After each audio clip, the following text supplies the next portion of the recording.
In the world of post-apocalyptic role-playing video games, you don't have a lot of options. There's Fallout, Wasteland, Elmo's Letter Adventure of course, and Metro. But one of those things is not like the others. Can you beat Metro Last Light with only a revolver?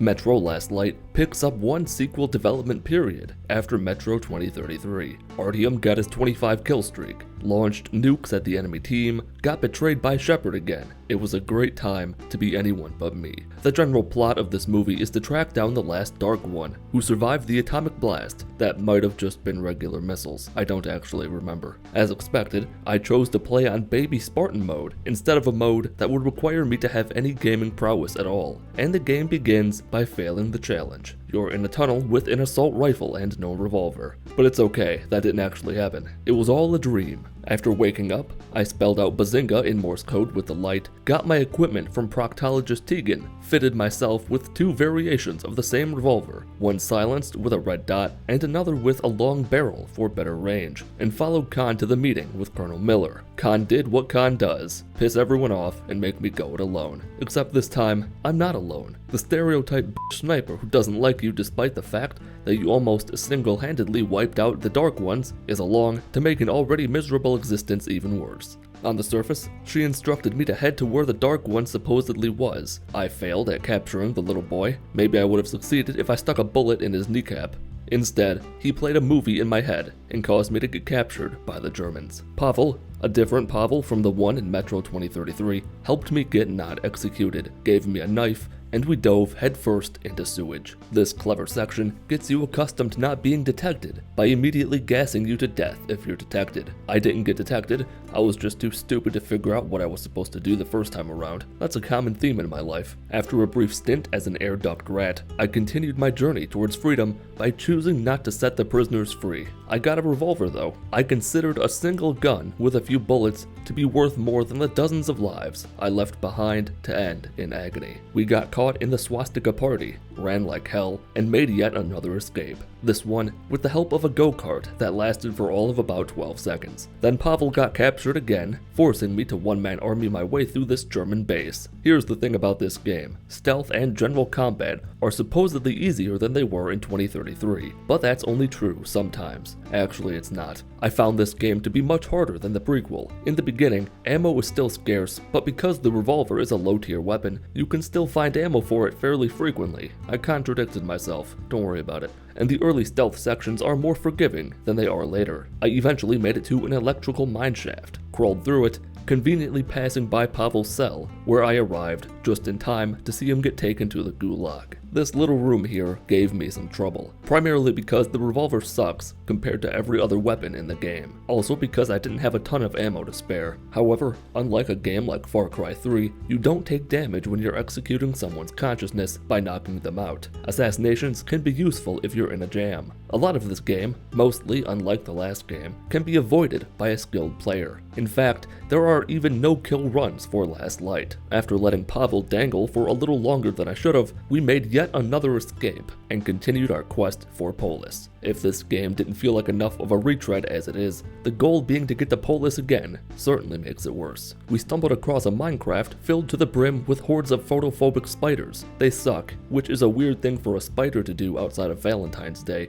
but can be beaten by shining a light on their body. This turns them on and subconsciously forces them to reveal their belly. Once I restored power to the electrically locked door using my portable juicer on the generator, we were finally back on the surface. And it was here the challenge would have been failed if I used 2019 rules. A super shotgun was used in a cutscene to kill a radioactive Russian puppy. Then, needing a break from breathing, Pavel and I accidentally got high as in a destroyed plane. The plane was well above the city limit before it kamikazed itself into the mushroom cloud in a last-ditch effort to make things worse for those in the plane. Inside the church, I conserved my ammo while Pavel did most of the work. I'm a good Christian boy. I'll save my ammo for my suicide. After many hardships, we arrived in the theater where I witnessed a puppet show, was disappointed when the puppet didn't devour the children, stocked up on ammo, bought myself a revolver shotgun combo to use in an emergency, and had all my new toys stripped from my grasp when Pavel betrayed me again. Regarding the shotgun, I only bought it because it is in fact a revolver on some technical level, something in there revolves I'm sure, and I figured that it'd be better to have something like a revolver than not, if I got myself into a situation where a revolver and a knife would not cut it. Luckily for both of us experiencing this game, Pavel's leader decided not to execute me. I was tortured, injected with happy juice, saw that Endermen are really our friends, and was freed by the leader's low IQ son. Thankfully, that's the extent of his contribution to my story. It's not like Wolfenstein the New Colossus. The Colossus is not in this game. Then came, guess what, another escape stealth section. This one was rough. I had a difficult time sneaking around without getting caught, and because this is a fortified bunker, armored communists make their first appearance here. If you don't get a stealth kill on them, they'll take several headshots to kill, even with the revolver. The next area was harder, though not for the same reason as the last one. Well, sort of. The enemies were obtrusive and in my way after they learned that I killed their friends. It was kinda rude of them to interfere in my work. The real issue is, once again, me. I cleared the room in record time for someone as inept as me, but spent more time searching for where to go than I did eliminating the targets. This game has a strict play area. The objects you can and can't jump over are incredibly constrictive. As such, you wouldn't think you'd have to jump through the fucking fan. Thanks a lot, Bethesda. The next room I just snuck through before failing at evading detection and running down into the Dwemer ruins. Thankfully, I'd taken a wrong turn somewhere. I backtracked, was rescued by the blacksmith, and went for a ride. I hated this. It wasn't the part where I had to restore power to open a door again. It wasn't even how slow this machine was. And I could forgive having to push this fucking train which slows you down even more. It was me that I could not forgive. I suck, and it took too long for my little smooth marble-like brain to figure out that you had to change the train tracks to go the way you want to go. That would explain why my parents wouldn't let me dress up as Thomas the Tank Engine. At the rest stop, I refueled my arsenal of weapon and continued along the train tracks, helping the occasional abductee not get one of their orifices ruptured. See, I'm a good person if you ignore the fact that I tried to blow the head off the woman I just saved. I was only trying to bring her closer to God. With as many feeble bodies rescued as I could possibly give a shit about, I rode to the end of the track. Wasted about 4 minutes trying to figure out how to blow this barricade open, because when you get an explosive right next to something like this, you assume it's going to be destroyed. No. The proper objective was through the flaming corridor of unending unpleasantness. It was there the go-kart was destroyed, and I was forced to fend for myself while waiting for the old man with the boat to show up and rescue his damsel in distress. I don't know if you've noticed this throughout any of my other videos, but I detest any part of any game that takes away your control. This mission has me and Mr. Fishy riding the liquid rails on the way back to his house because his mom said he can have a friend over, and I'm one friend. After bonking my head with the log, I only count as half a friend, so the kid in the wheelchair can come over too. The bitch of this was that I have limited ammo. Who would have thunk it? I survived with nary a complaint filed, rode a wave that would make Tito from Rocket Power jealous, and arrived at Venice. Whether that's like the real one or the fake one, I couldn't say. I walked around for a bit, donated to the Discord mod team pension fund, harassed a door, bought a stock for my silenced revolver, spied on Pavel in the whorehouse, and followed him into another shooting gallery. This was harder than I made it seem. The trick is to be as lazy as possible. Attack one guy to get their attention, then wait as they slowly come to you. Lose your patience after waiting for that one guy to come to you, and go in as guns blazing as you possibly can with a decked out 6-shooter. Pavel almost got me before he let his guard down, then I almost got him, but I let my guard down, and the son of the fisherman who rescued me led me to the heart of the swamp. Get your list ready, kids, because this is the latest in a long line of things that I hated about this game. The joy of finally being in Shrek's swamp could not overcome the annoyance that comes from falling into the drink. And of course, the gallon of engine fluid was in the last possible place I could have looked. Video games are nothing if not predictable. The Yoshi squid monster attacked as the string platform came my way. I rode across the abyss. It's nighttime now, which is why the game gave me night vision goggles. My comrades are waiting for me in the church. I knew this because I was told so by the letters in the game. I almost got there when the boss fight of this level showed up. Guess what, bitch?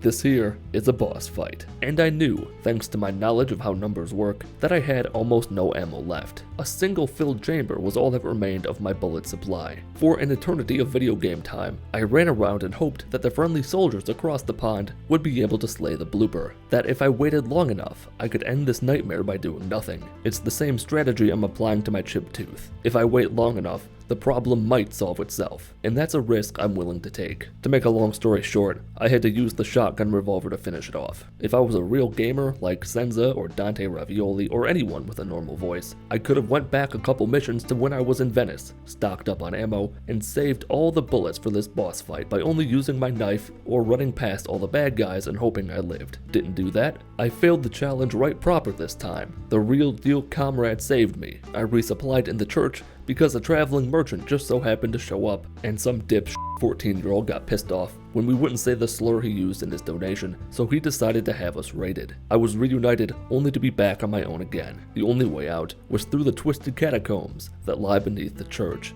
This was horrible, just like the rest of the game.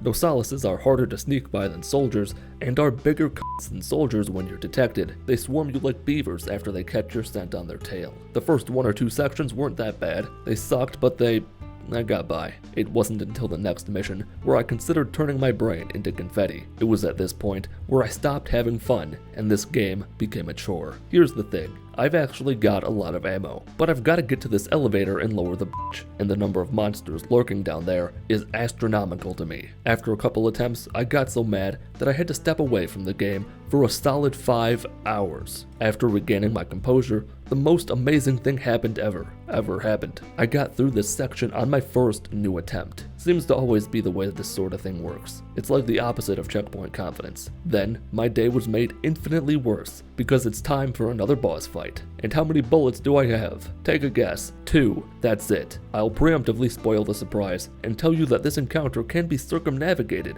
with expert surgical precision if you run around doing nothing. Lure the big boy into the columns until he hurts himself in confusion, and sprints headfirst into the door. You can do that again in the next area too, but now it's bigger, and his concussion makes him more big angry, to the point where he's so out of it that he just keeps making his condition worse by destroying the structure holding up the universe. I did, unfortunately, have to use the shotgun revolver to finish him off. There was a great flood. Moses didn't like me killing one of his babies. I survived the drowning and found myself at another station, just in time to see Anna get dragged away. Still short on ammo, and by short on ammo I mean I had none. I resorted to primitive tactics to brute force my way through here. I might not have died for a while, but I certainly wanted to on many occasions. The small groom in particular was a I don't know this for a fact, but I'll present it as one anyway. The enemies have night vision goggles, which make sneaking around quite a bit harder. All the lights inhibit the effectiveness of your night vision goggles. The fire bad, and the Nazis have laser pointers that they love to shine in your eyes. I found Anna and thought it would be fun if we both suffocated together. She had other ideas. We were in quarantine for a while. I'd say what exactly the Germans did in these trying times, but I have a feeling it would end up being a trigger phrase that will get this video demonetized. On the plus side, Khan is still a character in this game.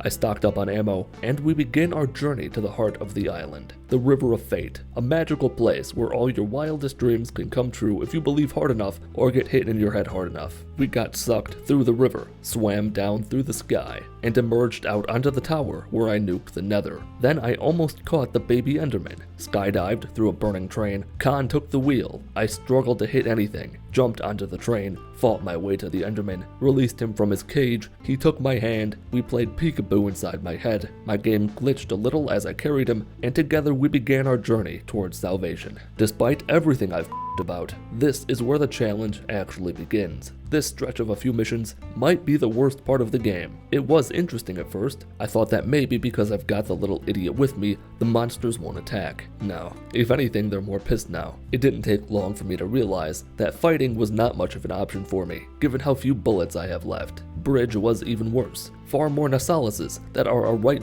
and a half to avoid. The bridge, believe it or not, is a real bridge. Of course, the flying man bit the cable in half and got me good and f***ed. Nothing can ever go right. If accidents didn't happen, this game would be like 8 minutes long. Road for 2 was equally as horrible. But the monsters are swapped out for people, or are they the real monsters? The small upside is that I was given a chance to buy more ammo, which is good because a couple armies stand between me and the rest of the game. Here's the thing about this, it wasn't necessarily easy, but it wasn't hard either. You can sneak by a surprising amount of people, possibly even all of them, but I wasn't skilled enough to do that. Still, I was down to a dozen bullets in no time. After catching up with Lesnitsky, a traitor whose name I haven't mentioned yet, I had to choose life or death. I chose brain damage and a slow death by taking his mask. and pressed onward. The majority of the next mission is stealth and exploration in between small glimpses at the world before. Not much to talk about because there isn't much to this one. In the red square, the real game began. This is the mindfuck level. Literally, figuratively. You walk through the Soul Hand Valley and must resist the urge to be as awkward as possible by fist bumping all the hands going for a handshake. But the real f***ing comes from the ambush in the courtyard. Snipers on rooftops with stupid accurate rifles and barely a dozen bullets does not make for a fun experience. The revolver is usually adequate, but when the thing you're shooting at is behind cover and 100 feet away, and you're shot the second you pop out from behind cover, you don't really have a chance. But let's say you do, and you make it to this doorway, because I did. You're done now. I could not get to the top of these stairs without dying. I had no ammo left in my revolver, and couldn't get close enough to him to melee him. My only options, because this is sort of like a 3-tiered boss fight if you're the kind of person who has trouble remembering what a shape is, was failure. Dynamite saved me once again. I got glimpses at another life, chose to end this guy by leaving him in the Hall of Horrors to suffer in endless agony for the rest of eternity, and, surprise surprise, it gets worse. The garden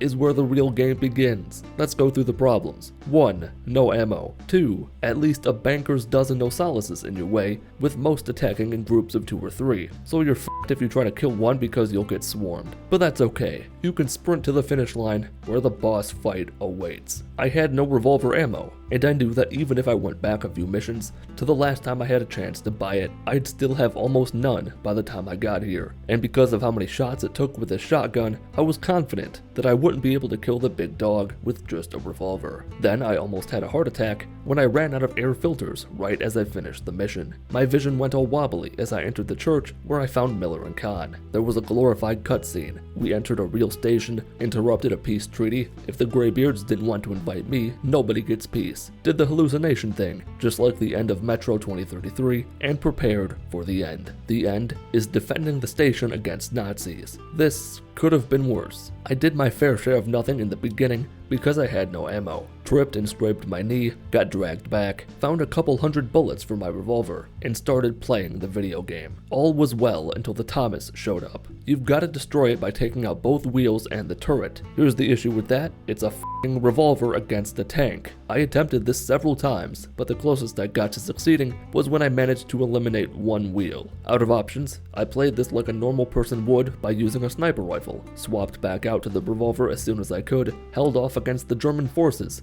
until they sent the real train down on us, blew up the station along with everyone in it to get the good ending, and did not beat Metro Last Light with only a revolver.